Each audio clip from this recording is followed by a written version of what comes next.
Good morning, everybody. It's Jane Johnston with the Briar Hill Group. We're here with the Victoria Real Estate Show with... Good morning, everyone. It's Andrew Plank with the front page in the Vibe Real Estate Group. Jane, why do you always point in the wrong direction? I'm pointing at you. Oh, can you? It's funny because from my view, you're pointing away from me. Does this look like it's pointing at you? This is pointing the other way. Yeah, that's what you do. Yeah, you want to point to me. That's me. Yeah, I know, but I'm pointing away from you. Like I'm actually pointing to my right. You do it. You're always pointing off screen. No, I'm pointing to you on my screen. Okay, folks. Time to comment. Time to chime in. All right, everybody. It's August 10th, and we're going to be talking today about a real estate update, and then we're going to be talking about what's the real cost for buying a home, right? Yes. What is the real cost of buying a home? Absolutely. I haven't actually seen the stats because that email hasn't come through yet. So hopefully we've got that ready. How was your... Busy. Pretty busy. You're asking about my week? Yeah. You tend to ask about that every week on the show. What made it busy this week? It's just, listing going live, listings being active, showings being active, properties going under contract and unconditional, all of that. Yes. And also trying to plan maybe some vacation or some summertime stuff. I mean, it was a nice long weekend. I did get to go down the Cowichan River. I highly recommend to anybody who is a local, go check out the Cowichan River and do a lazy tube down the river someday. It's really fun. Cool. Yeah. So Monday was not busy. Monday was fun. Yes. So my goal this weekend was to play pickleball and swim in the lake. Uh-huh. And I didn't do either Saturday or Sunday. And then on Monday, I just happened to I had to go and buy paper products for our rental. And I drive back up, and there are three people playing. And I'm like, you know what? Would you like a fourth? So I joined in, and I was like, my day is made. And I went back for a swim. So I did 2 swims, and pickleball is a really popular sport. It's really taken off, and I see it being played everywhere. And I know there's contention between the tennis players and the pickleball players. It's a loud sport. It's a really easy,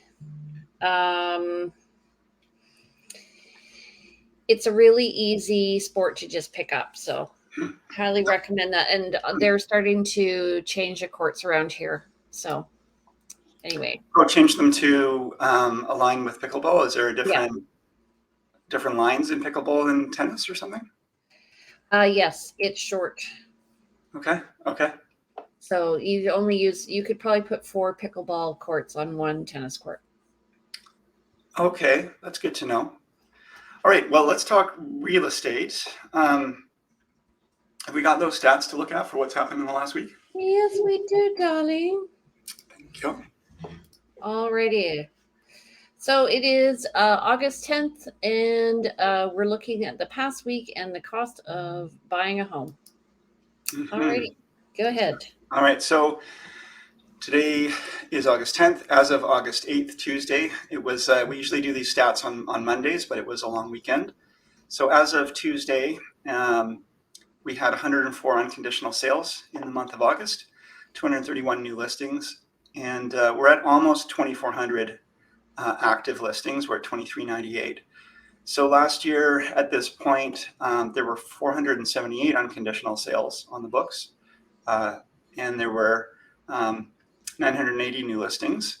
Oh, sorry, this was the full month of August last year. Yeah. 478 new listings, 478 unconditional sales, 980 new listings, and 2,137 active listings, all told for the month of August 2022. So are we on target? What do you think? Compared to last year, I feel like we're going to be down on listings, which is, I think, because we're more balanced than we were last year. We headed into more of a buyer market last year.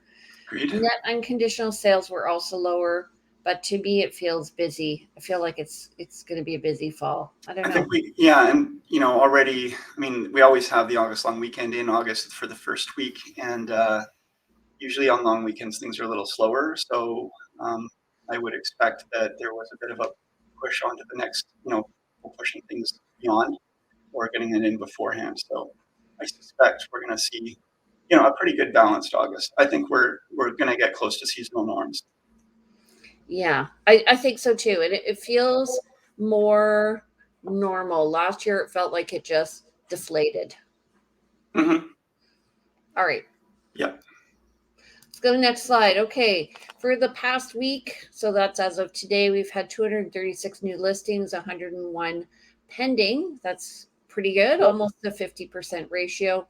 Price decreases at 103. This is high, feels Yeah. like. Interesting to see the price decreases increasing above the pending. Exactly. So what's happening is we're getting to the end, I think, of kind of like the normal selling year. We're heading into the last 2 months where things get pretty busy. Things will die down after that. Generally, I always tell buyers it's a good time actually to be buying because nobody else is. Um, we have 109 properties that sold. That's from probably July sales, and expireds are 31. Hmm. And then back on market are 6. Never understood that. And withdrawn are 2. So yeah, I mean, 31 expired is actually, I think, low. It's nice. Like what I'm seeing is people are actually decreasing their prices rather than keeping them high and expiring unsold. People are actually still interested in actively doing business, even if they list a home at a higher price point. It looks like they are actually seeing reality and making changes. There are certain markets where people will just hold to their guns and not reduce their price over the entire listing period because they just can't or won't take a dollar less, or their plans don't allow them to do those changes. But it seems like people are actually really open to being aligned with the market. Yeah. Yeah. Okay, so I made this handy dandy little QR code if you guys want to scan it. This is the real cost of buying a home. I'm going to have a separate one for my clients. You just Mm. feel free to use this. So why don't this is my sheet. Should I go through mine first? Yeah, sure. Let's go through that. I mean, should we just talk in general about it, or I guess Yeah. there'll be nice talking points through our sheets. These are sheets we use when we meet with our clients who are saying, "What is it going to cost me?" Whether right off the bat when we're first meeting with them and doing maybe a success interview for buying or selling, or when they're actually about to make an offer and a reminder of, this is what you're going to probably net after selling your home. This is probably what it will cost you to buy a home. So Why these don't are you go? You go first.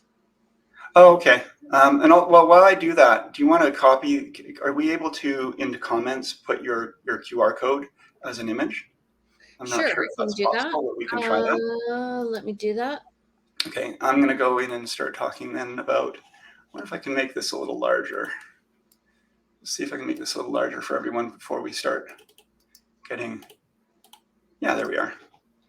So this little spreadsheet is something I'll just go through clients with, and it's not pretty, but it does speak to what the general costs are going to be for buying and selling, and then I've got a little calculation on what they're going to net at the end of the day. So let's say they're looking to upsize. So they've got a condo worth $500,000. If we put that into the spreadsheet, we will see what the real estate marketing is, and this is based on what I charge. Everyone will charge different, potentially. Real estate marketing fee, I always like to include the GST so people are actually seeing the actual full amount that it's going to cost them. Lawyers and notaries, you do have a choice, obviously, if you're going to work with lawyer or notary. Notaries tend to be a little less pricey, but they may not be able to give the same kind of service in terms of they can't necessarily advocate for you in court if something goes wrong. I do know notaries will give legal advice, some of them may not. You may choose to do a pre-inspection before listing your home for sale, and if so, inspections are running around $750 plus or minus, and it's going to depend again on the inspector. So we can, throw something like that into the mix if you choose to do a pre-inspection. That can be a good strategy for selling a home that may have some problems.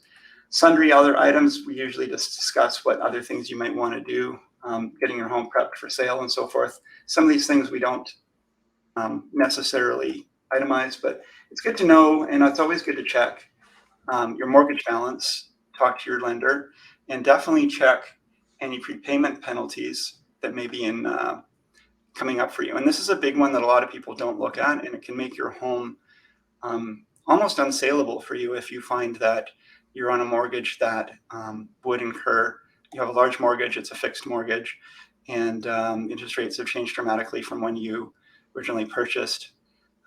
If you are going to pay off your mortgage, the bank is going to be not making as much as they thought, and they're going to actually instill a pretty big penalty. Really important to know. I've seen $20,000 penalties and or more.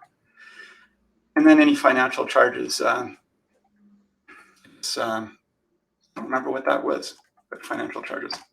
I don't use that one. So what's interesting is if you have a variable rate mortgage, you're usually paying 3 months of interest. So that could be anywhere from when we had low interest rates of maybe like $1,500 to if you have a fixed rate and you have, they look at the interest rate differential, and they'll figure out the penalty, and it could be something like, because they're losing money, so they want their money. That's where that's coming from. And this was more of a factor when we were in the other direction, where maybe people had locked in at a higher interest rate, and interest rates are now lower, and the bank is going to be losing money by you paying off this mortgage. They're going to have to lend that money to someone else at a lower rate. So that was why they put in those penalties. But anyway, it's a really important one to check. So there can be a negotiated holdback in a sale as well. Sometimes you're offering to provide funds for, or so maybe the buyer will be offering a certain price point, but they want you to remove all the wood that's been piled up in the backyard, or some junk or something, or do a certain thing, and they will hold back money from the proceeds of the sale until that's done. And if it's not done, then they will potentially get the entirety of the funds, depending on how that contract's written. So these are all important things to consider. But and then, for buying, there's a lot of hidden fees with buying and things people don't necessarily consider. First off, there's, if you're paying less than 20% down, you're going to be subject to CMHC, Canadian Mortgage and Housing Corporation fees for their insurance, and that can be some thousands of dollars. There could be GST on a new construction home, or a home that's been substantially renovated or commercially used. Yes. I just want to add something so interesting. So your property transfer tax is not included in your purchase price. It's No. in addition to. But what's interesting is when you go for your financing, if you negotiate a cost of price and it's plus GST, so let's say it's $985, and your GST takes you over $1 million, you now have to have 20% down. Right. So it's considered part of the purchase price from the perspective of CMHC. Right. Okay. So what Jane's referring to is CMHC will only insure mortgages up to under $1 million. If it's $1 million or higher, you're not going to get insurance, and that includes any GST in there. So that's important to know. Any mortgage insurance. Any mortgage insurance. It may not just be CMHC. There's also Genworth, other private insurers. So property transfer tax, that's a big one, and it goes up pretty substantially on the higher priced homes. It is 1% of the first 200,000. 1% of the first 200,000, 2% on the balance after that, up to 1.8 million. Sorry, up to 2 million. And then from 2 million to 3 million, it's another 3%. And above 3 million, any portion above 3 million is 5%. So that's a pretty substantial amount of property transfer tax. So that's a really important one. That's a big one. A lot of people coming from out of province may not be aware of that. Foreign buyer's tax is one. Obviously, if you're not a Canadian citizen or permanent resident, that's a huge one, and always like to have that discussion. So that's why that's in there. Building inspections again. Now, if it's a rural property, there might also be septic inspection, a well water inspection. It's always important to have a discussion around oil tanks and the possibility of an underground oil tank, and certainly have the right, if you have a building inspection clause, to do an oil tank scan. And those can be, again, fairly costly. They can run from free by having someone come out who, Rick usually from Victoria Tank will come out and do a scan for free, because if he finds an underground tank, he's likely to get the business to pull it out.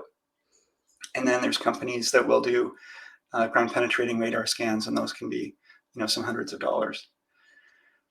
Property survey or title insurance, not a lot of people are getting surveys anymore, but title insurance, often required by the lender, that's a few $100s. An appraisal by, actually it's probably low now for this appraisal amount. I think it's 400 at least. 400 now for an appraisal, yeah. And sometimes you can ask your lender to pay for that. Pay for it. Yeah, your mortgage broker lender may include it. It depends on, I guess, your relationship with them and the products they're offering and so forth. Certainly, it's not a given, it's just a discussion, but an appraisal is usually required by the bank if you're not a cash buyer, because they're going to want to know that what they're selling you, what they're lending to you is actually worth it. And that's where actually this is an important one, because there's an extra nuance to this, Jane, of course. Let's say someone's buying a home and they've agreed to $1 million for that home, but it only appraises at $800,000. Right. And you still want to buy it. You have to come up with that difference. The lender will only lend you as if it was $800,000. So you would have to come up with that extra $200,000. So in terms of costs, it's an extra amount of money you need to come up with. Am I boring you, Jane? No, I got up early, but I just want to say there's two things. One is in the US, they actually negotiate this into the contract, that they negotiate a kind of a balloon where Right. if it doesn't appraise within 15,000 or whatever, then you can walk, or you can adjust price or whatever. Yeah, that's all part of the escrow period and so forth, right? Yeah. So Greek to me there. Lawyers, again, lawyer for selling tends to be, actually lawyer for buying actually tends to be a little higher than selling often. Yeah, it depends on whether or not they have to discharge a mortgage or not, or add a mortgage. So cash buyer, it's going to be less. Yeah, I like to sort of over quote, but again, I'm seeing now like quotes of 2,200, for a condo. Wow. From some lawyers, and I'm definitely suggesting people, call around and get a couple of quotes. Now, fire and property insurance, it's going to be a given what you buy. If it's a condo, you may just be getting contents insurance. If it's a strata, you still might be getting your contents insurance, but insurance will be part of your strata fee for the building. But if you're buying a house, that's something to consider. And it's just something for people to throw in the bucket. It's not a cost to purchase as such, but it's an ongoing cost you might want to consider. Adjustments for usually, the oil in the oil tank is included in the purchase price and so forth. Right. But there may be some slight adjustments at the closing based on where you are in the property tax, what line you are for having paid property tax, whether you are buying before it's been paid by the seller or after, partway through the year.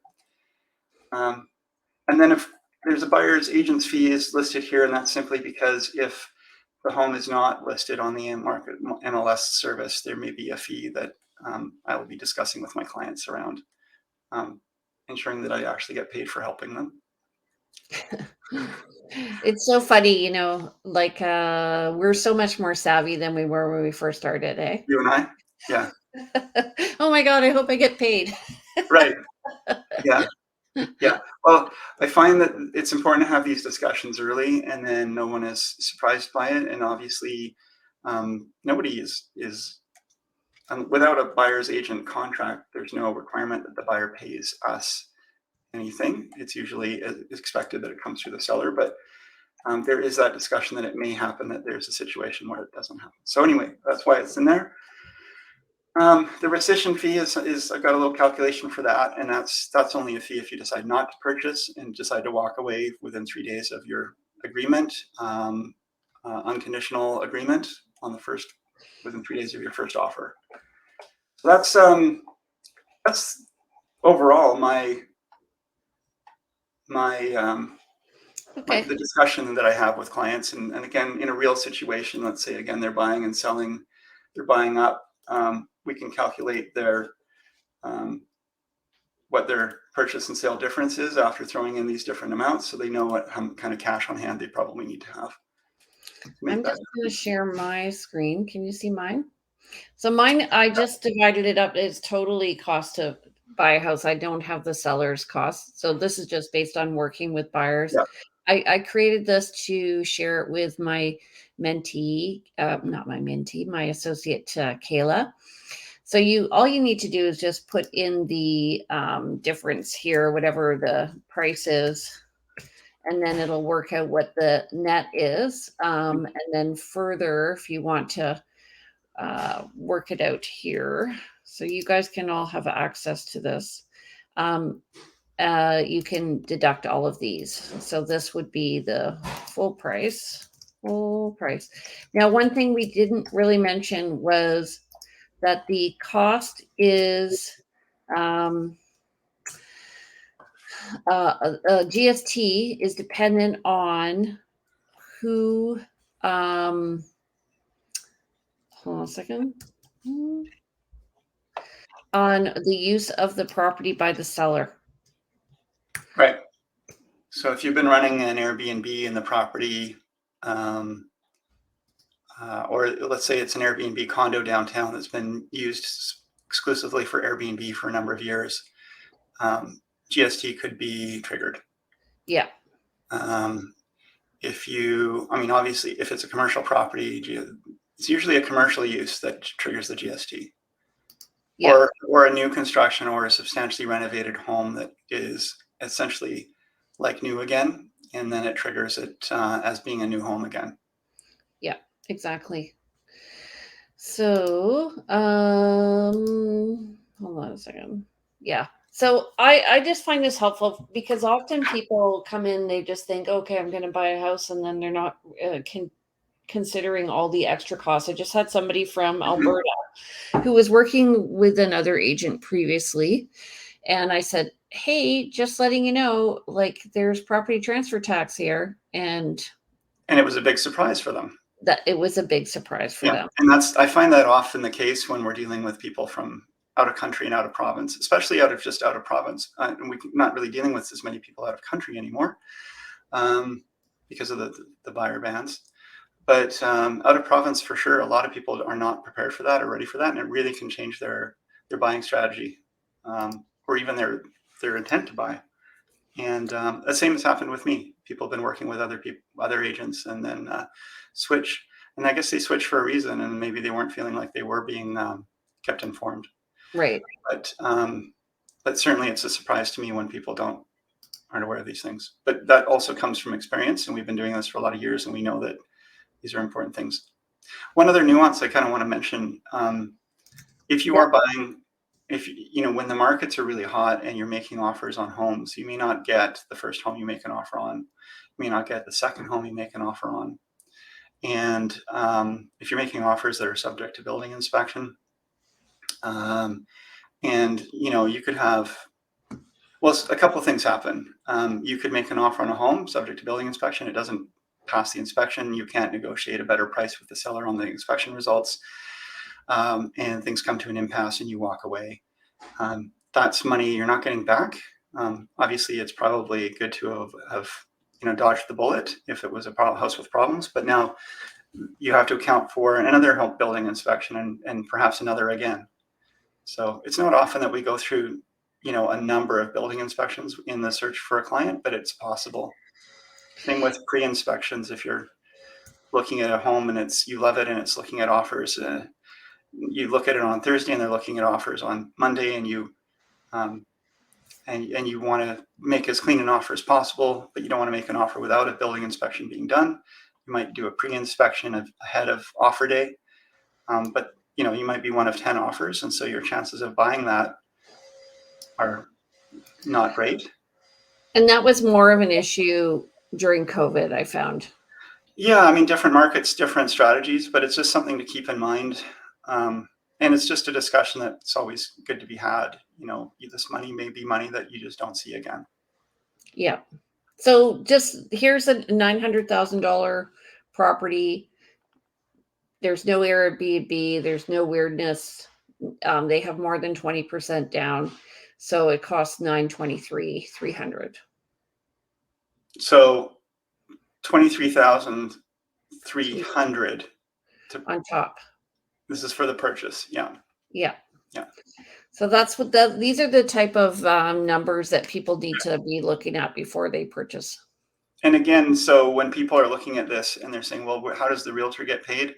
In most cases, there is a cooperative fee associated with the listing.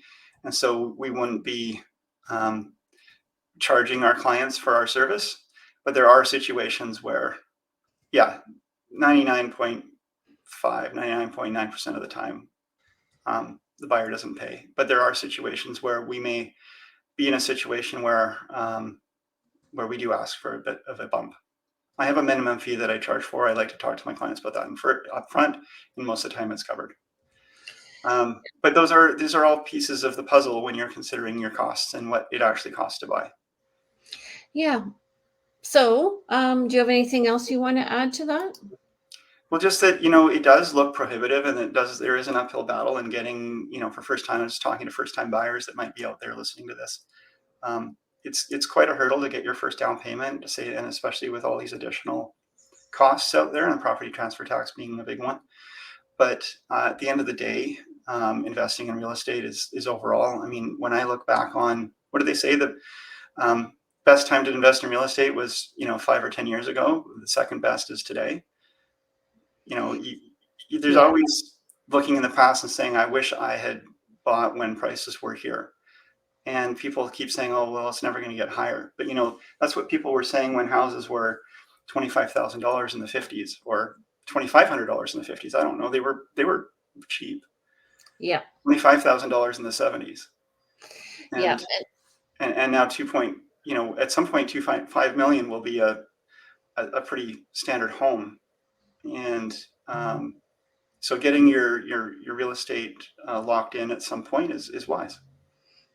Yeah. And I just want to say that, we're here to just guide you. We're not here to scare you. And we're here to provide you with information and resources. So I put some links on my pages just as examples, because I know what the costs are from those companies. But we will provide you with resources of people so that you can choose your ideal lawyer or your notary. So there's always going to be choice, and you can decide how much you want to pay. Obviously, the experience and the pay are going to be. Yeah, they're relative. Yeah. Okay. You get what you pay for, folks, usually. Yeah. Okay. Well, thanks, Jane. No problem. Just remember, you guys, we would love your input. Please like our pages. We are on YouTube. We are on Facebook. Don't forget to subscribe to us. Mm-hmm. Please comment if you have something you want to add. And if you want us to discuss things, I was thinking we should do some new developments, go and visit those. So maybe that'll be coming up. And thank you, Owen. We would love for you to share this to people that you think might be interested in this as well. Yeah, absolutely.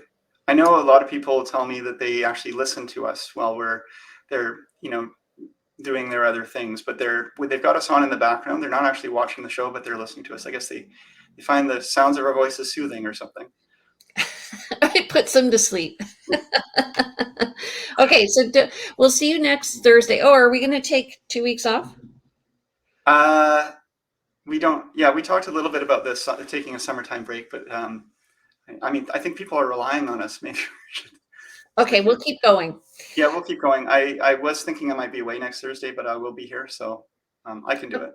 Yeah. Okay, I'll be here too. And maybe what we can do is set up a time to go and look at some developments. So we could do a live show on location. On location. Live on location. You've got Jane and Andrew. All right, you guys. So we are on every Thursday morning at 9:30. Andrew, how do people get in touch with you? Yeah, reach out, please. I'm at 250-360-6106, info@andrewplank.com, and andrewplank.com is the website. Check out the Instagram page of Plank Andrew, and I'm trying to get a little bit more active on that. And if you want to reach me, I'm Jane Johnston with the Briar Hill Group. You can reach me at 250-744-0775. My email is briarhillgroup@gmail.com or jane@briarhillgroup.com. I'm being told by my associate Kayla I have to change it. You can check us out on briarhillgroup.com. We forgot to do our needs and wants. We'll do that next week. But and you can always go to the victoriarealestateshow.com to see these episodes and more and check out what we're doing. All right. Excellent. Yeah, thanks everybody for watching, listening, being here. We really appreciate you. And we're here for you. So if you do have things, as Jane said, that you want to hear from us, please. And without that, colleagues who are listening in as well, if you want to actually even come in, we're always happy to have guests as well. Yeah, for sure. Okay, guys. Thanks. See ya. Bye. Bye. Bye, Jane.